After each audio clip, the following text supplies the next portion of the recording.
The quiz for today was simply to calculate between left endpoint A equals 5 and right endpoint B equals 6 the difference between the left hand and right hand Riemann sums for f of x equals e to the x. We were to calculate this for two different numbers of subintervals. For 10 subintervals between 5 and 6, and for 100 subintervals between 5 and 6.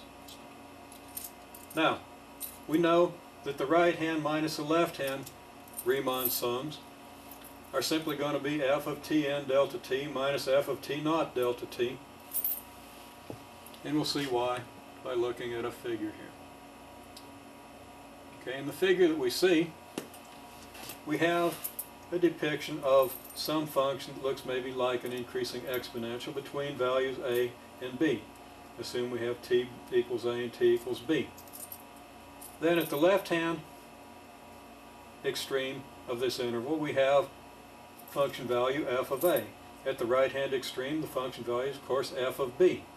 When we set up our subintervals, remember, we'll use t sub 0 equals a, then we'll have a t1, a t2, and so forth, up until a t sub n, where n is the number of intervals that we have. So we'd say that f of t sub 0 is f of a, and that f of tn is the same as f of b. Thus we get, well, let's see what we get. If we do the right-hand sum, remember, we'll use the second, third, fourth, and all the altitudes up to the last one. The only one we won't use is the first. If we're doing a left-hand sum, we'll use the first and every other one except the last, using the left-hand side of each interval. In that case, each interval is going to get used twice. Each altitude is going to get used twice, except the one on the very left and the one on the very right.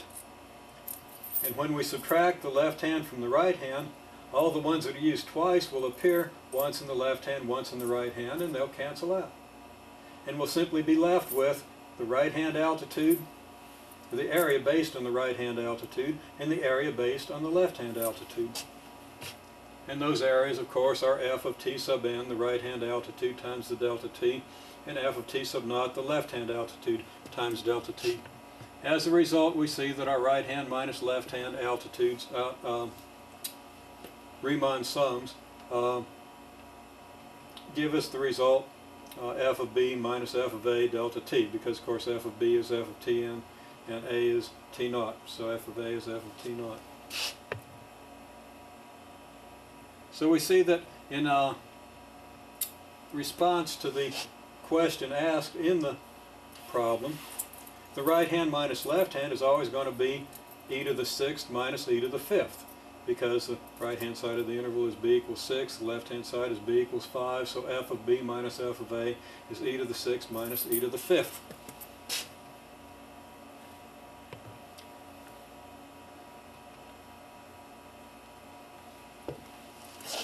Okay, writing the same idea again here.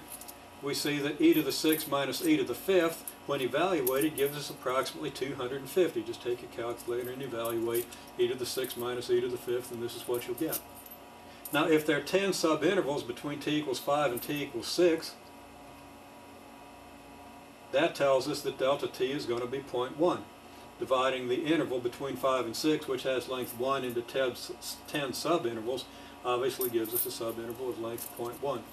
So that the right hand minus left hand is going to be 250 delta t, 250 times 0.1, or 25. If we use 100 subintervals, of course, then delta t is going to be 0.01, so 250 times 0.01 is going to give us 2.5.